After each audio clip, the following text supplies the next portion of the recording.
नमस्कार, मैं हूं प्रभु रनसोरे और आप देख रहे हैं टीवी 18 इंडिया। रोहतक से सांसद दीपेंद्र सिंह हुड्डा लोकसभा में चर्चा के दौरान वित्त मंत्री निर्मला सीतारमण पर रुपए की लगातार कमजोर हालत को लेकर खूब गरजे और साथ ही सरकार को आड़े हाथों लिया। आइए देखते हैं पूरी खबर। रिकॉर्ड सरकार के लिए रिकॉर्ड हमारा विकास दर हुआ। रिकॉर्ड ये विकास दर का नहीं हुआ है, रिकॉर्ड कुछ और बने हैं और 78 साल के रिकॉर्ड लुढ़के। मैं 78 साल यानी कि 8 दशक, मैं 8 रिकॉर्ड बताना चाहता हूं जो आपकी अर्थव्यवस्था की मौजूदा रिपोर्ट कार्ड आपके सामने पेश करेंगे। 78 वर्ष में अगर हमारी मुद्रा करेंसी अगर सबसे निम्नतम स्तर पे पहुंची है तो वित्त मंत्री जी आपके इस कार्यकाल में आज सबसे निम्न स्तर पे पहुंची है। मैं देख रहा था आपका बयान आया कि रुपया इतना नहीं गिरा जितना डॉलर मजबूत हुआ है। हम हरियाणा से आते हैं, कुश्ती खेलते हैं, तो वही बात होगी कि 2 पहलवान आपस में लड़े और जो हारा उसके पिता ये कह रहा है कि मेरा बेटा नहीं हारा, वो दूसरा ज्यादा मजबूत था इसलिए हारा। डॉलर मजबूत हुआ है, लेकिन मैं ये भी आपको बताऊं, एशिया की बाकी करेंसीज की तुलना में, बाकी सभी करेंसीज की आप तुलना करिए, इंडोनेशिया रुपया, फिलीपींस का पीसो, पूरे एशिया की आप बाकी करेंसीज की तुलना में वर्स्ट परफॉर्मिंग करेंसी आज रुपया आपके समय साबित हुआ है। पहला रिकॉर्ड आपका बना है। दूसरा रिकॉर्ड आपका बना है, बधाई आपको दूसरे रिकॉर्ड की, करंट अकाउंट डेफिसिट, यानी कि व्यापार का घाटा, कितना निर्यात और कितना आयात है, उसमें अगर करंट अकाउंट डेफिसिट 78 साल का सबसे ज्यादा एक महीने का रिकॉर्ड किया गया है तो इस साल के अक्टूबर में 41.7 बिलियन डॉलर्स। यह रिकॉर्ड 78 साल का आपने दूसरा बनाने का कार्य किया। और यही नहीं, ये जो आज 1.3% जीडीपी का करंट अकाउंट डेफिसिट है, अनुमानित अगले वर्ष ये बढ़कर 1.7% जीडीपी का होने जा रहा है। तीसरा रिकॉर्ड आपने 78 साल का बनाया है इनइक्वालिटी में, गरीब और अमीर के बीच में अंतर में। कल ही एक प्रकाशित रिपोर्ट के अनुसार इस देश के 1% सबसे अमीर नागरिकों के हाथ में देश की 40% संपत्ति आई है और 65% देश की आय। 1% जो सबसे अमीर भारतीय हैं।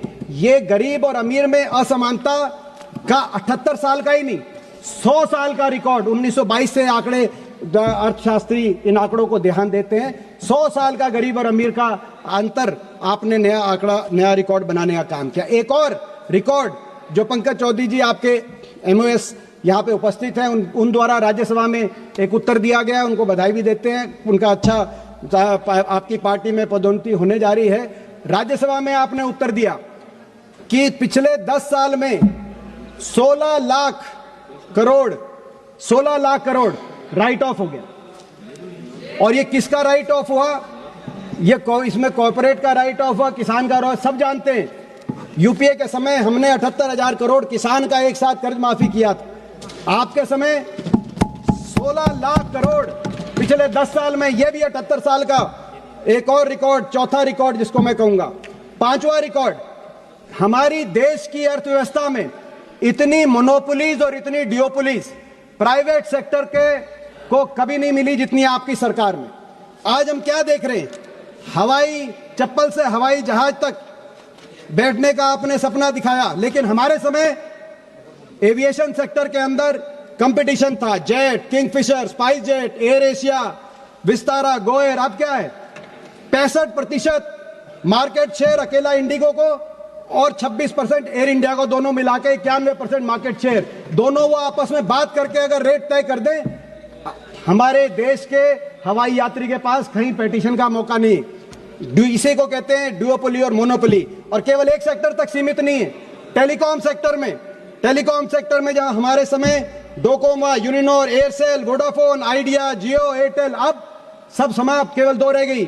जियो और एयरटेल दोनों मिलाकर अगर हम मार्केट शेयर देखें, 80% टेलीकॉम का मार्केट शेयर केवल जियो और एयरटेल के पास। आपस में वो तय कर लें तो कंज्यूमर के पास कहीं जाने का कोई रास्ता नहीं। इसी तरीके से मैं एक आपको उदाहरण देना चाहता हूं वित्त मंत्री जी। बड़े बड़ी जो हम देखते कैपिटलिस्ट इकोनॉमीज हैं, अमेरिका का उदाहरण, अमेरिका में हर सेक्टर में ड्यूओपोली और मोनोपोली को रोकने के लिए कानून है, कंज्यूमर के हक में कानून है। कि 30% से ज्यादा किसी सेक्टर में किसी एक कंपनी का मार्केट शेयर नहीं हो सकता। एयरलाइन में भी वहां 30% मैक्सिमम शेयर, उससे ज्यादा होता है तो उसको रोकते हैं। टेलीकॉम में भी, सारे सेक्टर में। हमारे यहाँ कुछ नहीं। कितने ऐसे सेक्टर हैं जहां 30% से ज्यादा एक ही कंपनी का, कार्गो में 30% से ज्यादा अदानी का, कंटेनर में 50% से ज्यादा अदानी का, एयरपोर्ट में 30% से ज्यादा अदानी का, और जो मैंने आपको सिविल एविएशन टेलीकॉम तो बता ही दिया। और साथ में मीडिया में तो दोनों, मैं समझता हूँ रिलायंस का और अदानी का कितना सारी मीडिया उनके पास है। तो ये मैं समझता हूँ मोनोपोलीज और डुओपोलीज, ये भी रिकॉर्ड बना है। कभी देश के 78 साल में ऐसे कंपनियों के हाथ में देश के अलग अलग सेक्टर नहीं गए। छठा रिकॉर्ड, अनएम्प्लॉयमेंट पैटर्न जब से पिछले कई दशकों से एक दिशा में जा रहा था, एक संदर्भ में। क्या संदर्भ में? लोग मैन्युफैक्चरिंग सेक्टर में जा रहे थे और कृषि क्षेत्र से आ रहे थे। एग्रीकल्चर सेक्टर में हमारी जो वर्कफोर्स है उसकी संख्या घट रही थी और मैन्युफैक्चरिंग में बढ़ रही थी। लेकिन आपके सरकार में पिछले 3 वर्ष में ये ट्रेंड चेंज हो गया। अगर पिछले 3 वर्ष में देखें तो मैन्युफैक्चरिंग सेक्टर में, जहां 2014 में यूपीए के टाइम में 12.8% लोग मैन्युफैक्चरिंग सेक्टर में काम करते थे, आज वो घटकर 11.5% ही मैन्युफैक्चरिंग सेक्टर में रह गए। और कृषि क्षेत्र के अंदर जो उस समय कृषि क्षेत्र में 42% 2014 में, आज वो बढ़कर 46% आ गए। यानी कि ये ट्रेंड बदल गया और लोग मैन्युफैक्चरिंग और सर्विस सेक्टर से वापस कृषि क्षेत्र के अंदर जो जा रहे हैं, ये मैं समझता हूं बहुत चिंताजनक हमारे देश के लिए ये एक ट्रेंड है, जिसको जो मैन्युफैक्चरिंग सेक्टर को बढ़ाने देने की आप ये बात करते हैं। इसके बाद हमारा एम्प्लॉयमेंट सातवां रिकॉर्ड, 6 रिकॉर्ड मैंने बताए, 78 साल के जो रिकॉर्ड बनाए आपने। 7वां रिकॉर्ड, डेट। आज तक कभी देश की सरकार और सारे जितने हमारे प्रदेश की सरकारें हैं, सब पे मिलाकर इतना कर्जा नहीं चढ़ा। एक कहावत होती है गांव देहात में कि कर्ज लो और घी पियो, बाद की चिंता किसको करनी, जब ऊपर पहुंच जाएंगे। जो कर्ज लेके घी पीते हैं उनका क्या हाल होता है सब पता है, सारी अर्थव्यवस्थाओं का। आपके समय इतना डेट हो गया। आज मौजूदा स्थिति यह है कि स्टेट्स और सेंटर को मिलाकर टोटल डेट हमारे देश में 82% जीडीपी का डेट है। और ये जितनी भी समकक्षीय हमारी अर्थव्यवस्थाएं हैं, जिसमें डेवलपिंग नेशंस आप कहिए या पर कैपिटा इनकम के हिसाब से जो समकक्षीय हैं, Philippines, Vietnam, Indonesia, Bangladesh, Sri Lanka, Pakistan, जितनी भी साउथ अफ्रीका, ब्राजील, अर्जेंटीना, किसी में भी 30-40% से डेट ज्यादा नहीं है। डेवलप्ड इकोनॉमीज में इतना डेट होता है, अगर अमेरिका में, जापान की आप बात करें, क्योंकि वो एक स्तर तक पहुंच जाती है इकोनॉमी। मगर हमारी देश की अर्थव्यवस्था और ये डेट जो है, ये डेट अब रिसेंटली आप डेट किस बात के लिए ले रहे हैं? चुनाव जीतने के लिए डेट ले रहे हैं। बिहार में मतलब आप कर्जा ले रहे हैं और चुनाव जीतने के लिए कर्जा ले रहे हैं। बिहार में आपने क्या किया?